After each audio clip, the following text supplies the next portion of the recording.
Jean-Michel, monsieur le maire, chers amis, quelques mots sur cette sculpture. En 1936, l'aviateur Jean Mermoz ouvre une souscription pour réaliser un monument pour les disparus de la traversée aéronautique de l'Atlantique Sud. Il est le premier souscripteur, 10 000 francs, et meurt quelques mois plus tard, le 7 décembre 1936, dans l'Atlantique Sud, à bord de son appareil Croix du Sud. Entre 1937 et 1938, un comité est formé, composé de dirigeants de la compagnie Air France, de pilotes, radio et mécaniciens de la ligne. Une somme importante a été réunie, un lieu a été choisi, Toulouse, d'où partirent tous les avions des premiers voyages. Sollicité par un médecin toulousain, le docteur Duby, représentant les municipalités, Mayol accepte de réaliser un monument en pierre. En 1938, Mayol commence à travailler dans son atelier de Marny-le-Roi, puis à Bagnoul-sur-Mer. Toujours en 1938, John Revald, de passage à Bagnoul, découvre dans un hangar le plâtre de la monumentale déjà bien avancée. La figure avec ses voiles prend forme. Il a procédé par marcotage à partir du plâtre du monument à Cézanne et celui de la jeune fille allongée. Dina Vierny pose pour la création de l'air. Mayol a d'abord créé en plâtre un premier état dont elle fut le modèle. Il fit un second état et enfin l'œuvre en pierre. Selon Henri Frère, en octobre 1938, Mayol retravaille le plâtre de l'air aux côtés de Vandongen, son praticien, le frère du peintre. Mayol dit l'avoir refaite 3 ou 4 fois. Le 21 décembre 1939, Mayol dit à Henri Frère « Je pourrais en faire un plomb si je veux ». Mayol termine son monument en 1939. Dina Vierny écrit « À cause de la guerre, Mayol ne peut réaliser aucun des deux états, mais il me demanda d'éditer les œuvres qu'il n'eut pas le temps de faire couler lui-même.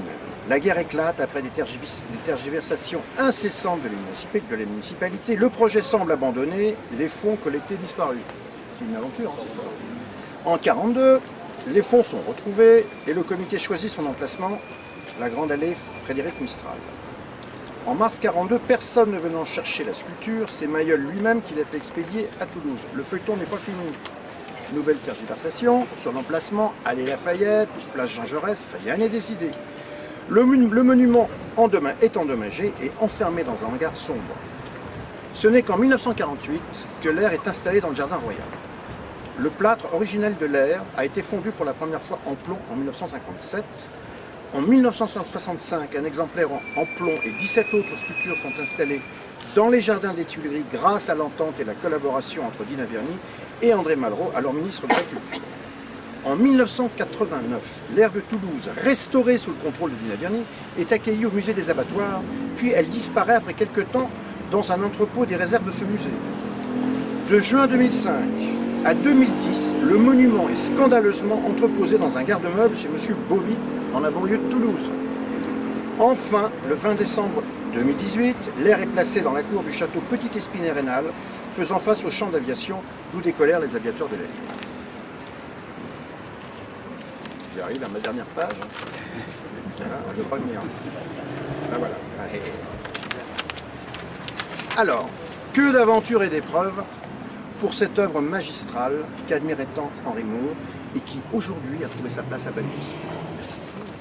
Ravi, et je peux t'assurer d'une chose, c'est que cette statue aura moins de mésaventures qu'elle n'a eu jusqu'à son accouchement, entre guillemets, sur la belle ville de Bagnoul. Et puis en plus, elle a été conçue ici. Ensuite, elle a été conçue ici, elle est placée ici, elle fait l'admiration de tous puisqu'elle a été placée en début d'été, elle a un succès fou, à tel point qu'on a dû la protéger avec quelques piquantes parce que sinon on avait malheureusement des enfants qui montaient dessus.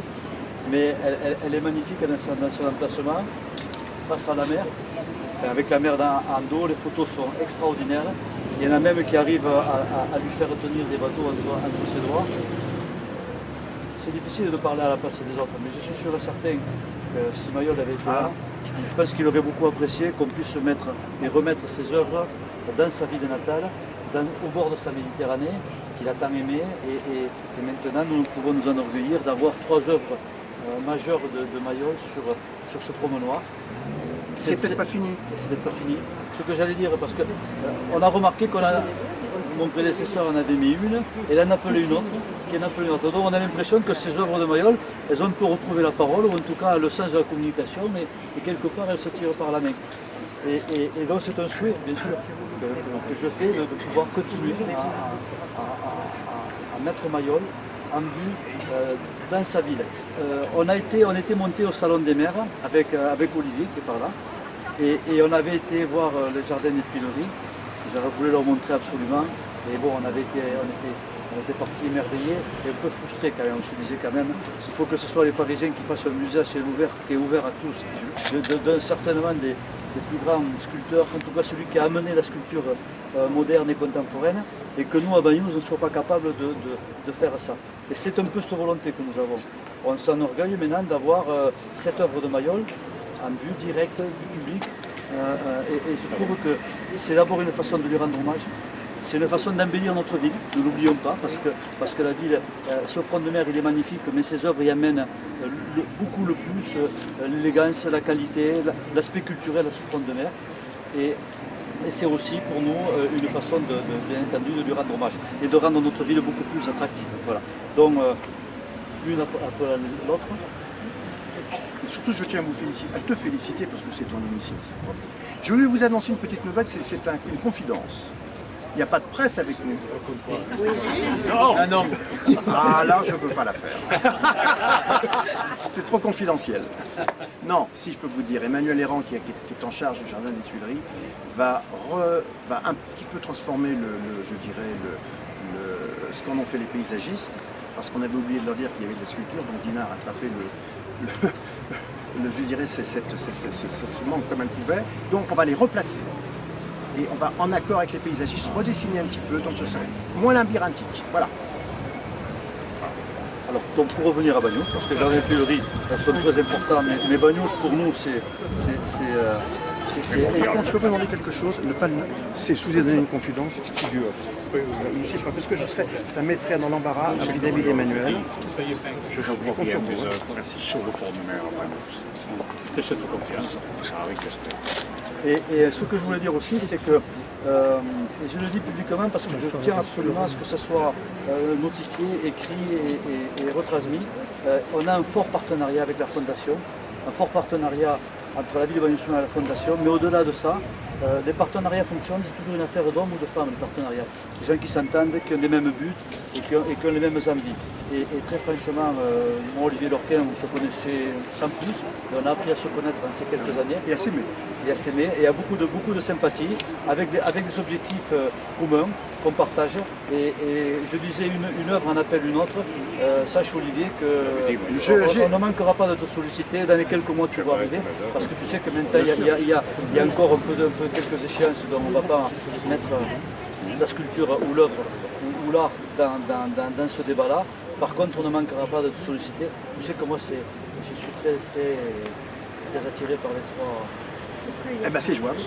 Bah, écoutez, une dernière chose, une excellente nouvelle, Je vais vous parler de Claire Mouchir. Claire Mouchir était la conservatrice en chef du musée à Saint-Trigaud et elle a pris la direction du musée de Collioure. Donc c'est bien parce qu'on a des projets communs et peut-être un rapprochement Collioure-Bagnols, qui sait.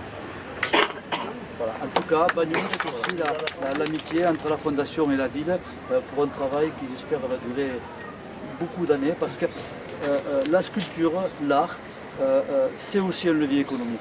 C'est aussi une façon d'attirer du monde ici et de mettre en valeur aussi notre ville.